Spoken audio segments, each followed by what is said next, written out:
All right, you got to kind of know how to play this game smart. Yeah, I know. I'm just talking about it and chronicling my experiences as a coach driver. Nothing to see here. For those of you that are interested, I'm going to carry on. So, anywho, this is what my situation is now. I have 7 hours and 5 minutes left out of the whole 70-hour work period. Okay, that's what that means.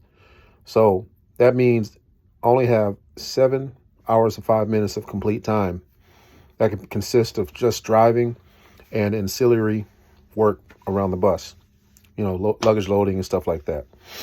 So I am actually logged off duty right now, and I know I don't have 7 hours of driving left to do in the trip, in this whole charter.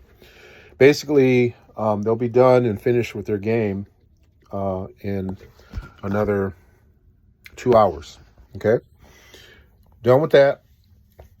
Wait for them to get showered and everything, changing into their clothes.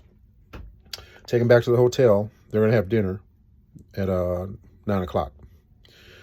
They'll have dinner, then it's lights out. Also lights out for me. So I also have to be off a consecutive 8 hours. Now, the way that they have this schedule, because they actually got to leave for the airport at 4:45. That's what they told me. So that's why you have to be able to communicate back and forth with your client. They told me they actually would like to leave at around 4:45 in the morning. And it's not likely I'll really be clear hours.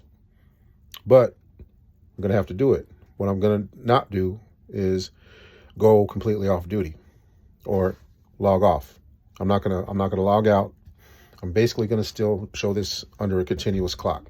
So once we get to the hotel, put myself off duty still, just like I'm off duty right now, so I don't burn up any drive time, burn up any hours. And just stage, go to the hotel, go to my room, get some rest. It's not going to be a full racked out sleep though. I'm just going to get a little bit of rest, take a bit of a nap, freshen up again. Now, this is the kicker. I'm going to keep my room because I'm actually going to take them to the airport, turn around and come back to the room because I have to go back to the airport again to pick up another group that's coming in and take them to Waco. So depending on what time that flight, I forgot what time that flight's supposed to get in. I think it's supposed to get in at around 10 or 11 o'clock in the morning. And I'm going to confirm that.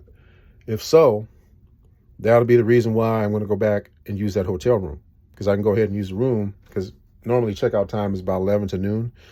I'm going to go back, make sure the room is still available for me. Go back to the room. I'm actually going to make sure it's still available before I leave, though. I'm going to talk to the front desk. Go back, right? Get some sleep. This is the plan. Go back, get some more sleep, get some more rest. Monitor when the aircraft's coming in, right? Go back to the big airport, pick them up, and go down to Waco. That's the best way to do it. The only other option I have is doing what I'm doing right now, chilling out on the bus, waiting for that consecutive flight, a subsequent flight to get in. But if I'm still able to have the hotel room, I'd rather do that. So all this being said, you have to play this type of thing right. You have to play your log. You make sure you don't burn up your hours. Now, in so doing, what I hope to do, actually, at some point, I want to be able to be, and like I said, I'm going to be off 8 consecutive hours anyway. So once I'm off 8 consecutive hours on the log, totally off, my clock will reset and I'll be able to legally drive again. So, but all this little driving I'm doing is kind of going to eat away the remaining 7 hours. So I'm thinking, like I say, when I get to the hotel after, we get to the hotel at 8:44, 8:30, which I expect to do, I'm not gonna, there's one thing that we're actually expected to do is do a post-trip. I'm not gonna do a post-trip when I get to the hotel. I'm gonna do a post-trip process when I'm actually at the airport getting ready to pick up my second group. So there you have it.